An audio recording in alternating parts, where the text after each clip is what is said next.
പുതിയൊരു വീഡിയോ എപ്പിസോഡിലേക്ക് എല്ലാ മാന്യ പ്രേക്ഷകർക്കും സ്വാഗതം. ഇന്ന് ഞാൻ നിങ്ങളുമായി പങ്കുവെക്കുന്ന ഡെയിലി അപ്ഡേറ്റ്സിലെ ആദ്യത്തെ അപ്ഡേറ്റ് AEWൻ്റെ ഡൈനാമൈറ്റ് വീക്ക്ലി എപ്പിസോഡിലൂടെ ഇന്ന് റിക്കോഷയുടെ ആദ്യ ചാമ്പ്യൻഷിപ്പ് മത്സരം AEWന് വേണ്ടിയിട്ട് കൺഫേം ചെയ്തിട്ടുണ്ട്.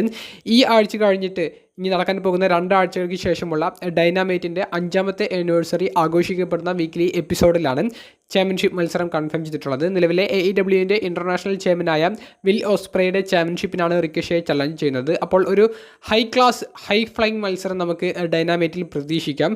ഇവർ മുൻപൊക്കെ ഏറ്റുമുട്ടിയ മത്സരങ്ങൾ അതിഗംഭീരമായിരുന്നു. അതിൻ്റെ ഹൈലൈറ്റ്സ് ഇപ്പോഴും യൂട്യൂബിൽ വലിയ വ്യൂവേഴ്സൊക്കെ കിട്ടുന്ന ഒരു വീഡിയോ ആയിട്ട് കിടക്കുന്നുണ്ട്. അപ്പോൾ ഹൈ ലെവൽ മത്സരമാണ് 2 ആഴ്ച കഴിഞ്ഞിട്ടുള്ള ഡൈനാമൈറ്റ് എപ്പിസോഡിൽ നമുക്ക് കാണാൻ സാധിക്കുക. 2ാമത്തെ update Jeff Hardy the Fiend ബ്രേവൈറ്റിനെ കൊടുത്ത ട്രിബ്യൂനെ സംബന്ധിച്ചാണ്.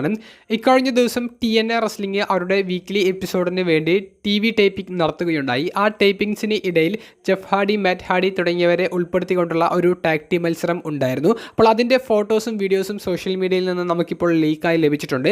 അതിലാണ് ജെഫ് ഹാർഡി ദി ഫീൻഡ് ബ്രേവൈറ്റിൻ്റെ മാസ്കിൻ്റെ രൂപത്തിലുള്ള ഒരു ഫേസ് പെയിൻറ്റ് ചെയ്തുകൊണ്ട് മത്സരത്തിൽ പങ്കെടുത്തതായിട്ട് നമുക്ക് കാണാൻ സാധിച്ചത്. നിലവിൽ ജെഫ് ഹാർഡി TNA റെസ്ലിംഗിൻ്റെ ഭാഗമാണെങ്കിലും ദി ഫീൻഡ് ബ്രേവൈറ്റിൻ്റെ മാസ്കിൻ്റെ ആ ഒരു ഫേസ് പെയിൻ്റൊക്കെ ചെയ്ത് ജെഫ് ഹാർഡി ഫീൻഡ് ബ്രേവൈറ്റിനുള്ള ഒരു ട്രിബ്യൂ കൊടുക്കുമ്പോൾ നമുക്ക് എല്ലാവർക്കും സന്തോഷമുള്ള ഒരു കാര്യമാണ്. ജെഫ് ഹാർഡി WWEയിലേക്കൊന്നും തിരികെ വരാൻ യാതൊരുവിധ സാധ്യതയുമില്ല. നിലവിലെ സിറ്റുവേഷൻ അങ്ങനെയാണ്. TNA റെസ്ലിംഗിൽ ജെഫ് ഹാർഡിയും മാറ്റ് ഹാർഡിയും കൃത്യമായ സ്റ്റോറി ലൈനിലൂടെയാണ് മുന്നോട്ട് പോകുന്നത്. ദി ഫീൻഡ് ബ്രേവൈറ്റിന് റെസ്ലിംഗിൻ്റെ ഭാഗത്ത് നിന്ന് ഉടനീളം ഇങ്ങനെയുള്ള ഒരു ട്രിബ്യൂകൾ എപ്പോഴും റെസ്ലേഴ്സ് കൊടുക്കുന്നുണ്ട്. അപ്പോൾ ഇത്തരത്തിൽ ഇപ്പോൾ ലേറ്റസ്റ്റായി നമുക്ക് അറിയാൻ സാധിച്ചത് ജെഫ് ഹാർഡി ചെയ്ത ഫേസ് പെയിൻറ്റിനെ സംബന്ധിച്ചാണ്. ജെഫ് ഹാർഡിയുടെ ഈ ഒരു ഫേസ് പെയിൻറ്റ് കണ്ടതിന് ശേഷമുള്ള നിങ്ങളുടെ പ്രതികരണങ്ങൾ കമൻറ്റ് ബോക്സിൽ രേഖപ്പെടുത്തൂ. അവസാനമായി പങ്കുവെക്കാനുള്ളത് സൂപ്പർ താരമായ റോമൻ റീൻസ് ഇനി എന്ന് വരും എന്നുള്ളതിനെ സംബന്ധിച്ചാണ്. കഴിഞ്ഞ സ്മാക്ഡൗൺ എപ്പിസോഡിലൂടെ സ്മാക്ഡൗൺ എന്ന വീക്ക്ലി എപ്പിസോഡിലേക്ക് റോമൻ റീൻസ് നടത്തിയ ഒരു തിരിച്ചുവരവ് ബാഡ് ബ്ലഡ് എന്ന് പറയുന്ന പ്രീമിയം ലൈവ് ഇവൻറ്റിലെ ഒരു ടാഗ് ടീം മത്സരത്തിലേക്കുള്ള സ്റ്റോറിയിലേക്കാണ് പോയത്.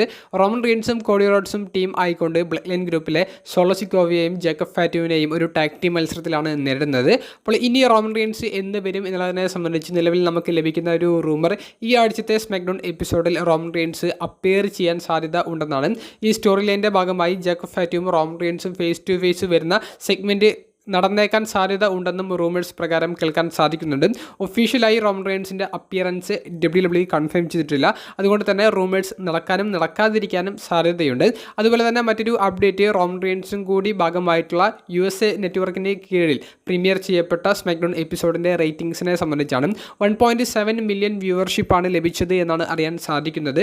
ഫോക്സ് നെറ്റ്വർക്കിന് കീഴിൽ 2 മില്യൺ വ്യൂവർഷിപ്പ് ലഭിച്ചിരുന്ന സ്മാക്ഡൗൺ USA നെറ്റ്വർക്കിന് എത്തിയപ്പോൾ 1.7 മില്യൺ വ്യൂവർഷിപ്പാണ് ലഭിച്ചത്. എന്നാൽ റോമൻ റീൻസിൻ്റെ സെഗ്മെൻറ്റിന് ഏറ്റവും കൂടുതൽ വ്യൂവേഴ്സ് ലഭിച്ചു എന്ന് നമുക്ക് അറിയാൻ സാധിക്കുന്നുണ്ട്. ഏകദേശം സ്മാക്ഡൗണിൽ 1.8 മില്യണിൽ അധികം വ്യൂവേഴ്സ് റോമൻ റീൻസിൻ്റെ സെഗ്മെൻറ്റ് കാണാൻ വേണ്ടി മാത്രം ഉണ്ടായിരുന്നു എന്നും പിന്നീടാണ് റേറ്റിംഗ്സ് ഉയർന്ന് താഴ്ന്നു പോയത് എന്നുള്ളതും അറിയാൻ സാധിക്കുന്നുണ്ട്. അപ്പോൾ ഇത്തരത്തിലുള്ള അപ്ഡേറ്റ്സ് ആണ് പങ്കുവെക്കാനുള്ളത്. വീഡിയോ സംബന്ധിച്ചുള്ള അഭിപ്രായങ്ങൾ കമൻറ്റ് ബോക്സിൽ ഒന്ന് രേഖപ്പെടുത്തുക. അപ്പോൾ അടുത്തൊരു വീഡിയോയുമായി കാണുന്നത് വരെ ബൈ.